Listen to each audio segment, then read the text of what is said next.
السلام علیکم ورحمۃ اللہ وبرکاتہ۔ بسم اللہ الرحمن الرحیم۔ ناظرین، آج ہم آپ کے لیے بڑی ہی ایک اہم ویڈیو لے کر آئے ہیں۔ یہ ویڈیو مکمل دیکھیے گا تاکہ آپ کا ایمان بھی تازہ ہو، اور اگر آپ کو ویڈیو پسند آئے تو آپ کمنٹ کے اندر ضرور اپنی رائے دیجیے گا۔ تو ناظرین، ویڈیو بڑی کمال کی ہے۔ آپ دیکھیں گے ایک وسیم رضوی، جیسا کہ آپ نے پہلے بھی سوشل میڈیا پہ اس کے بارے میں بڑی باتیں سنی ہوں گی، کہیں وہ مسلمان تھا، پھر وہ ہندو ہوا، پنڈت بن گیا۔ اب انڈیا والوں نے بھی، ہندوؤں نے بھی ان کی قدر نہیں کی، جوتے مار کے نکال دیا ہے۔ تو اب وہ یہ جملے کہہ رہا ہے کہ میں خودکشی کر لوں گا، مجھے ہندو نہیں جان رہے، میں یہ کر لوں گا، میں وہ کر لوں گا۔ تو ناظرین، جو اس کے جملے ہیں نا، وہ سننے والے ہیں۔ تو ناظرین، ہم وہ مل کے ویڈیو دیکھتے ہیں، اور ساتھ ہی ہم آپ کو ذاکر نہیں کا حافظہ اللہ تعالیٰ کے بھی بڑی ہی کمال کی گفتگو سنوائیں گے۔ تو پھر انشاءاللہ اسی حوالہ سے ہم بھی آپ کے سامنے نبی پاک کا فرمان رکھیں گے۔ تو آئیے ناظرین، مل کے ہم ویڈیو دیکھتے ہیں۔ مسلمانوں کے کٹر رویے سے پریشان تھا۔ میں نے سپریم کورٹ میں بھگوان شری رام کے مندر کے پکش میں حلف نامہ دیا، مسلمان مجھ سے ناراض ہو گیا۔ میں نے ان کی وچار دھاراؤں سے سنگھرش کرتے ہوئے سپریم کورٹ میں 26 آیتوں کے خلاف مقدمہ داخل کیا، کیونکہ یہ وہ 26 قرآن کی آیتیں ہیں جو غیر مسلمانوں کو کافر کہتی ہیں، سناتن دھرم والوں کو کافر کہتی ہیں، ان کے جینے کا ادھیکاروں کو چھینتی ہیں، ان پر ظلم زیادتی کرنے کی شکشا دیتی ہیں۔ تب تو مسلمان میرا اور زیادہ دشمن ہو گیا، میرے سر کی قیمت لگنے لگی، کیونکہ اسلام میں جو قرآن محمد اور قرآن کی وچار دھارا کو نکارے اس کی سزا موت ہوتی ہے۔ میں بہت پریشان ہوں، میرے خلاف فرضی مقدمے کیے جا رہے ہیں۔ میں پچھلے 2 مہینے سے جو میرے سنگٹھن میری مدد کرتے تھے،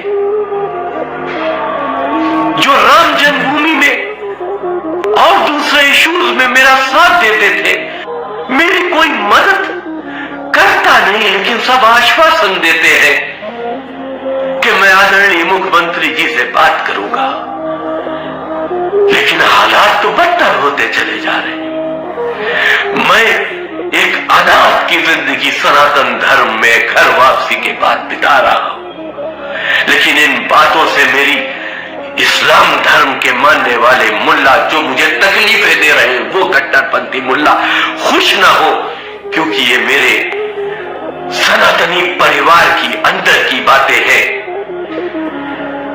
تمہاری وچار دھارا کے خلاف جب تک میں زندہ ہوں لڑتا رہوں گا۔ اگر میرا جیون سماپت ہو گیا تو میرے چتا کی اگنی بھی اسلامی کٹرتا کو للکارے گی۔ مجھے نیائے چاہیے ہے، مجھے چاہیے ہے کہ دودھ کا دودھ پانی کا پانی ہو، ملاؤں کی سازش کا خلاصہ ہو۔ میں مجبور ہو چکا ہوں، کیونکہ میں ڈپریشن کی لاسٹ سٹیج پہ آ چکا ہوں۔ میں اب خودکشی کرنا چاہتا ہوں، اپنے جیون کو سماپت کرنا چاہتا ہوں۔ میں بہت پریشانیوں کی طرف اب آ چکا ہوں۔ اب میں جینا نہیں چاہتا، صرف اتنا ضرور چاہتا ہوں کہ میں اس کلنکت الزام کو لے کر مروں نہیں۔ اگر مروں تو میں اپنی خود ہتیا کر کے مروں کہ دنیا اس بات کی گواہ رہے کہ میں اس کلنکت الزام میں جی نہیں سکا، لیکن میں نے اپنے عزت کے خاطر سناتن دھرم بدنام نہ ہو، کیونکہ میں سناتن دھرم میں گھر واپسی کر کے آیا ہوں، میں نے خودکشی کر لی۔ ڈاکٹر ذاکر نائک صاحب شرک کے بارے میں کیا کہہ رہے ہیں وہ بھی دیکھیے گا۔ انشاءاللہ آپ جنت میں جا سکتے ہیں، لیکن اگر شرک کی حالت میں مرے تو اللہ سبحانہ و تعالی خدا ایشور آپ کو کبھی بھی نہیں معاف فرمائیں گے۔ اسی لیے قرآن مجید میں لکھا ہے جو میں نے اس تقریر کے شروع میں تلاوت کی، اس آیت کی جسے میں ماسٹر کی کہتا ہوں، سارے تالوں کو کھولنے والی چابی، سورہ عمران سورہ نمبر 3 آیت نمبر 64 میں لکھا ہے، تعالوا الی کلمۃ سواء بیننا و بینکم، آؤ اس بات کی طرف جو آپ اور ہم میں یکساں ہے، تعالوا الی کلمۃ سواء بیننا و بینکم، آؤ اس بات کی طرف جو آپ اور ہم میں یکساں ہے۔ سب سے پہلی بات، اللہ نعبد الا اللہ، کہ ہم صرف اللہ کی عبادت کریں۔ میں نے یہ نہیں کہا کہ صرف اللہ میں مانو، صرف اللہ میں ماننا کافی نہیں ہے، اللہ نعبد الا اللہ، کہ ہم صرف اللہ کی عبادت کریں۔ اللہ کو ماننا کافی نہیں، اللہ کی عبادت صرف کرنا چاہیے، وہ ضروری ہے۔ وَلَا نُشْرِكَ بِهِ شَيْئًا، ہم اللہ کے ساتھ کسی اور کو شریک نہ کریں۔ وَلَا يَتَّخِذَ بَعْضُنَا بَعْضًا أَرْبَابًا مِّن دُونِ اللَّهِ، کہ ہم آپس میں اللہ کے علاوہ کسی اور کو معبود نہ بنائیں، یہ ضروری ہے۔ وَلَا نُشْرِكَ بِهِ شَيْئًا وَلَا يَتَّخِذَ بَعْضُنَا بَعْضًا أَرْبَابًا مِّن دُونِ اللَّهِ فَإِن تَوَلَّوْا فَقُولُوا اشْهَدُوا بِأَنَّا مُسْلِمُونَ، اور اگر اس کے بعد وہ لوگ نہیں مانتے تو ہم گواہی دیتے ہیں کہ ہم مسلمان ہیں، ہم اللہ کی عبادت کرتے ہیں اور اللہ کا کہنا مانتے ہیں۔ یہی پیغام عیسیٰ علیہ السلام نے دیا۔ قرآن مجید میں لکھا ہے سورہ مائدہ میں سورہ نمبر 5 آیت نمبر 72 میں، لَقَدْ كَفَرَ الَّذِينَ قَالُوا إِنَّ اللَّهَ هُوَ الْمَسِيحُ ابْنُ مَرْيَمَ، وہ لوگ کفر کر رہے ہیں جو لوگ کہتے ہیں کہ عیسیٰ علیہ السلام ابن مریم اللہ ہے، وہ لوگ کفر کر رہے۔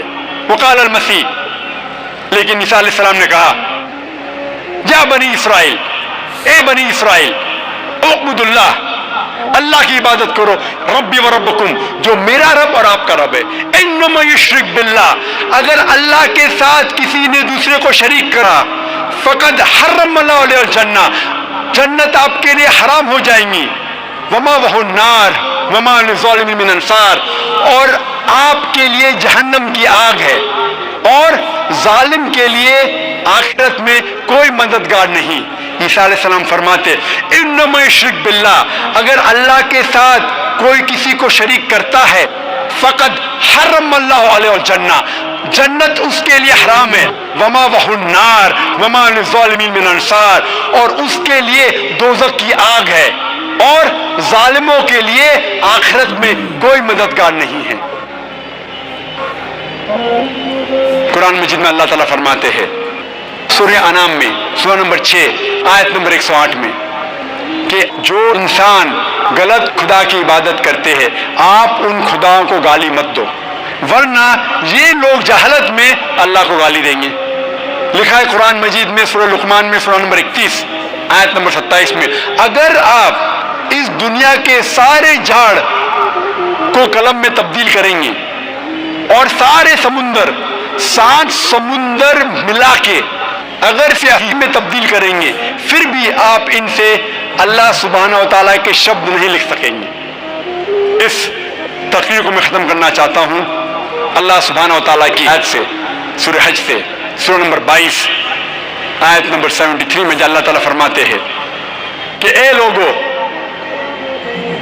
اس بات کو سنو، جو کوئی آپ کے مددگار ہے اللہ کے علاوہ، اگر یہ سارے اکٹھا ہو گئے ایک مکھی کو بنانے کے لیے، پھر بھی یہ لوگ مکھی کو نہیں بنا سکیں گے، اور اگر مکھی کوئی کھانا ان سے چھینیں گی تو یہ لوگ اس کھانے کو بھی واپس نہیں لا سکیں گے۔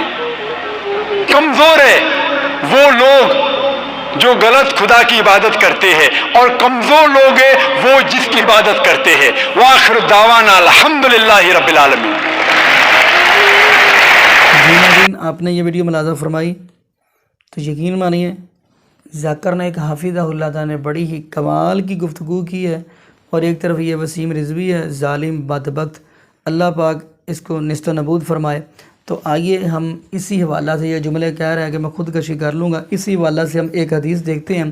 یہ حدیث ہے صحیح البخاری کی، اور حدیث نمبر ہے 4202 نمبر، یعنی 4202۔ تو آئیے ہم حدیث کی طرف بڑھتے ہیں۔ نبی پاک صلی اللہ علیہ وسلم کا صحابہ تشریف فرما ہے تو نبی پاک نے دیکھا ایک آدمی ہے وہ دشمن کے مقابلے میں لڑ رہا ہے، دشمن کے مقابلے میں اتنا تیز لڑ رہا ہے، یعنی کافروں کے ساتھ وہ لڑ رہا ہے، کافروں کی گردنیں تن سے جدا کرتا جا رہا ہے، گردنیں کاٹتا جا رہا ہے، بہت فاسٹ لڑ رہا ہے۔ اور نبی پاک صلی اللہ علیہ وسلم فرماتے ہیں صحابہ، اے میرے ساتھیوں، اگر آپ نے جہنمی دوزخی بندہ دیکھنا ہے نا تو پھر اس کو دیکھ لو، وہ جو لڑ رہا ہے نا دشمن کے مقابلے میں، اس کو دیکھ لو۔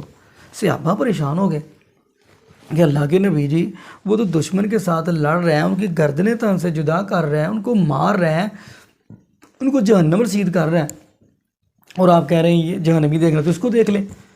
تو ایک صحابی کا دل کیا میں دیکھوں منظر کیا ہے، بات کیا ہے۔ اب وہ صحابہ میں سے نکلیں، نبی پاک کے پاس سے اٹھیں، اور وہ اس کا پیچھا کرتا گیا تو اس کے پاس دیکھ رہا ہے کہ یہ کرتا کیا ہے، یہ جو فاسٹ لڑ رہا ہے، دشمنوں کی گردنیں تن سے جدا کر رہا ہے، جہنم رسید کر رہا ہے دشمنوں کو، تو وہ کیا کرتا ہے، اس کو زخم لگ جاتا ہے۔ ایک یہودی اس کو زخم لگا دیتا ہے، وہ زخم کی وجہ سے اپنے آپ کو تکلیف محسوس کر رہا ہے، حتیٰ کہ پریشان محسوس کر رہا ہے، تو اس سے رہا نہیں گیا، اس نے کیا کیا، وہی تلوار جو اس کے ہاتھ میں تھی اس کو زمین کے اندر گاڑ دیا، اس کا اوپر والا حصہ جو ہے تلوار کے ایسے کر کے کھڑا کر دیا، اور اس نے کیا اپنا آپ اس کے اوپر یعنی کہ گر پڑا، یعنی وہ تلوار اس کے پیڑ کے اندر چلے گی اور اس نے خودکشی کر لی۔ یعنی جب ایک صحابی پیچھا کر اس نے دیکھا تو وہ جلدی سے دوڑا نبی پاک کے پاس آیا، بھاگ کر آیا، کہنے لگا اللہ کے نبی جی اشہد انک لا الہ الا اللہ، اللہ کے نبی جی میں گواہی دیتا ہوں آپ واقعی سچے حق والے اللہ کے رسول ہیں۔ نبی پاک فرماتے تو پہلے بھی کلمہ پڑھتا ہی تھا، کہنے لگا اللہ کے نبی جی پہلے بھی پختہ یقین تھا، لیکن اب میں نے منظر جو دیکھا ہے نا اور پختہ یقین ہو گیا۔ تو ناظرین یہ بھی بات بتاتا چلوں کہ نبی پاک صلی اللہ علیہ وسلم نے جو بندہ خودکشی کرتا ہے، یہ امت مسلمہ کے لیے پیغام ہے، جو پریشانی آ جائے، دکھ آ جائے، مصیبت آ جائے تو کہتے ہیں کہ جی خودکشی کر لیتے ہیں، حتیٰ کہ ایسے بھی لوگ کہتے ہیں کہ اس سے چنگا ماری جائیے، موت ہی آ جائے، ایسے بھی لوگ ہیں۔ لیکن بات کرنے کا مقصد یہ ہے کہ نبی پاک صلی اللہ علیہ وسلم نے جو بندہ خودکشی کرتا ہے، نبی پاک صلی اللہ علیہ وسلم نے اس کا جنازہ نہیں پڑھایا، نبی پاک نے اس کا جنازہ نہیں پڑھایا۔ اللہ نے پابند کیا کہ ایسے ظالموں کے لیے اللہ میرے نبی آپ نے کھڑے بھی نہیں ہونا ان کے سامنے، ان کے جنازہ بھی نہیں پڑھانا۔ تو ناظرین دعا کریں اللہ پاک اس خودکشی جیسی لعنت تو ہمیں اللہ پاک ہمیں محفوظ فرما لے، اور یہ بھی دعا کرے اللہ پاک ہمیں زندہ رکھے تو اسلام پہ، موت دے تو ایمان پہ۔ جزاکم اللہ خیر، احسن جزا۔ السلام علیکم ورحمۃ اللہ وبرکاتہ۔